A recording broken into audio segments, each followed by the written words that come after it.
Welcome to At Homes Radio. I'm Jenny Wood, Director of Happiness with At Homes Realty Group, here with At Homes Director of Business Development Dave Troop and our At Homes broker owner Elizabeth Cooper Golden. Today, we are talking all things HOA. And for HOA related advice, we turn to our special guest, Ed Collins. Ed serves as president of the Madison Homeowners Association Network and also as director for the Alabama Concerned Homeowners Alliance. Welcome, Ed. Thank you. It's great to be here. So let's start from the beginning. For people who may not be aware, what is an HOA? Well, an HOA is generally established when a developer takes a tract of land and carves out the lots. He will use this homeowner association that's set up under the Alabama nonprofit laws and set up covenants and restrictions to really maintain the homeowners association, its appearance, and general well-being and maintenance issues. So what are some common restrictions enforced by a HOA? Once homeowners have control, I would say, of the homeowners association, and they have control of the architectural review process, they're generally looking at additions, room additions, fences, staying within consistent color schemes for an existing community scheme. Someone that put up a large play structure that in the HOA documents say cannot be installed,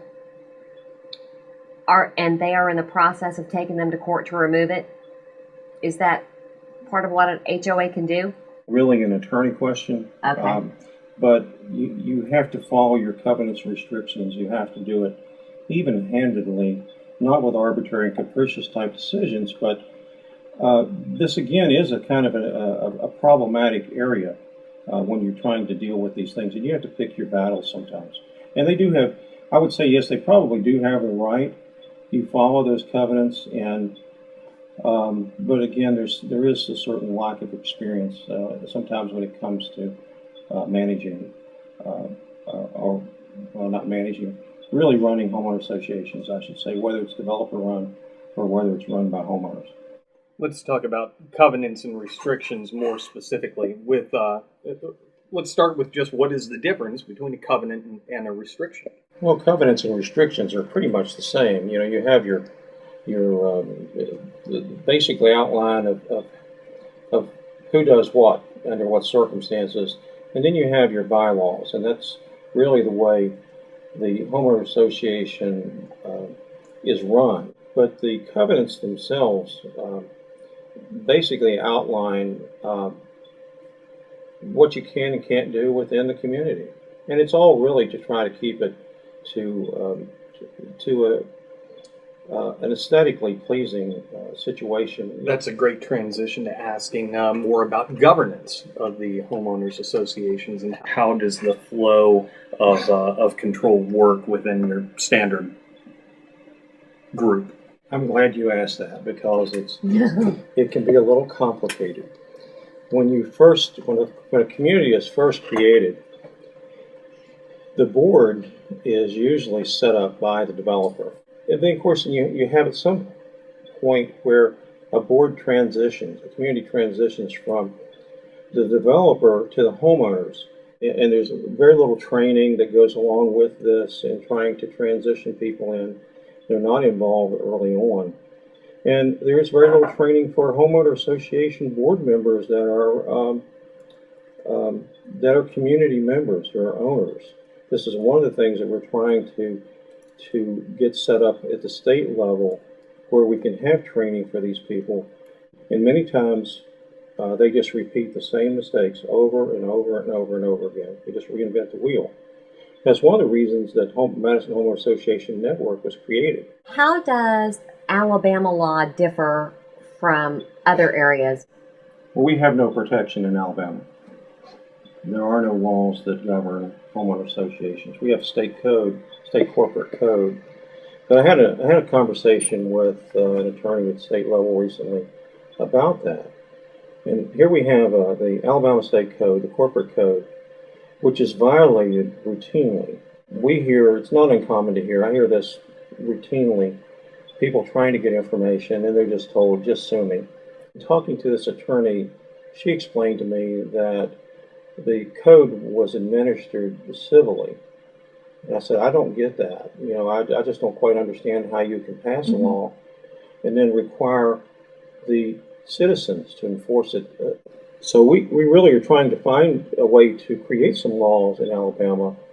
I'm on the task force. We have come up with some top priorities that we're looking for. One of the biggest one is state registration.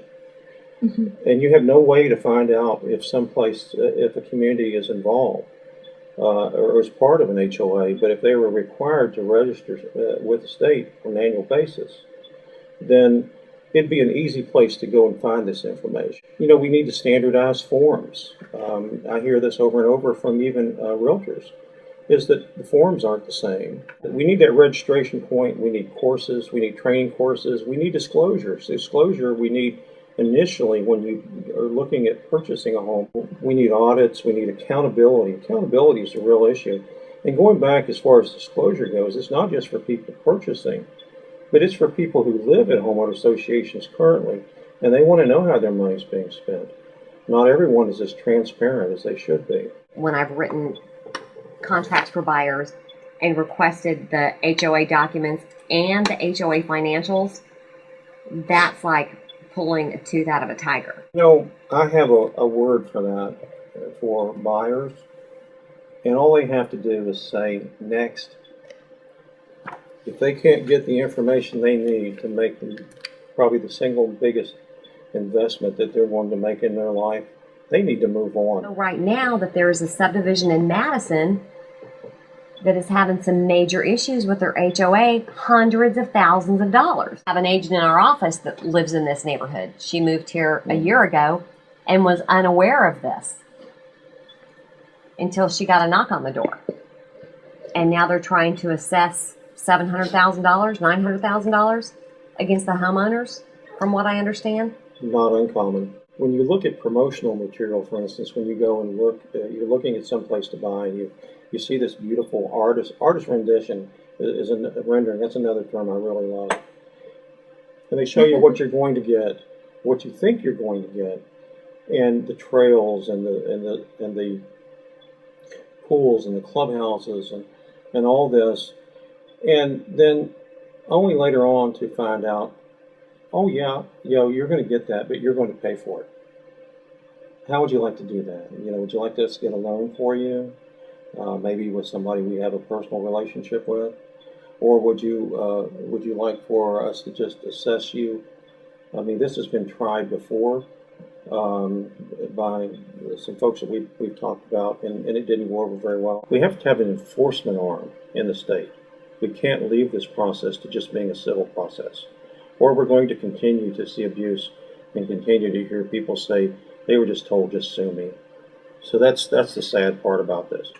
Given that they're not restricted, not governed by state law, what actual power do they have to levy fines, to enforce restrictions, and how does that violation process transact? Well, the authority comes out of the documents, the ones that are on file in the probate office. A homeowner association can only govern within the scope of their authority, which is dictated within the covenants. As far as the fining process goes, if someone doesn't, they don't do something they're supposed to, or they just ignore you, there's a process. It should always be within your documents. The association can always seek out legal advice, and then either file a lien, in some cases even have to attach their wages through the court. That's an extreme situation, but it happens. Does a homeowners association actually have the power to foreclose? Well, you have to look at your documents, but as far as I'm concerned, that'd probably be one of the worst things a community association would ever try to do, is try to foreclose on a property, because then they're going to assume all the obligations and debts and all for that property. I don't know of a case in Alabama where it's ever happened. I may be wrong, but I'm just taking from personal experience. I think it's a very bad path to travel. How do HOAs come into the formula when you're dealing with a short sale or more likely a foreclosure, and you've got back dues on a property that's been taken by the bank. On a foreclosure, once the bank takes title to it, they're responsible for the dues from then on. And I believe they're probably responsible, I want to say 6 months prior, but I believe that's the case. But I've had people tell me, property managers, they tell me that they will go ahead and send a bill for the whole thing, because oftentimes they will just go ahead and pay whatever's due. Now, on a short sale, there's no real difference in a regular sale. So they would still be due. There'd still be a responsibility there. Certainly learned a lot about HOA in the past, 20 minutes that we've been here. I'm a little bit scared. You should be. Maybe that's appropriate. Maybe that's a rational fear. Just kind of in closing here and wrapping up, what is the big consumer takeaway? Let me back up just 1 second. When someone's getting ready to purchase, they really need competent assistance. First place I'd go would be at Homes Realty. But, Love the plug, Ed. Good answer. Because I know they've had a lot of the training. But you need someone who really understands those terms. Most people tend to focus on what I call the pretty package, how it looks, where it is, how close it is to schools.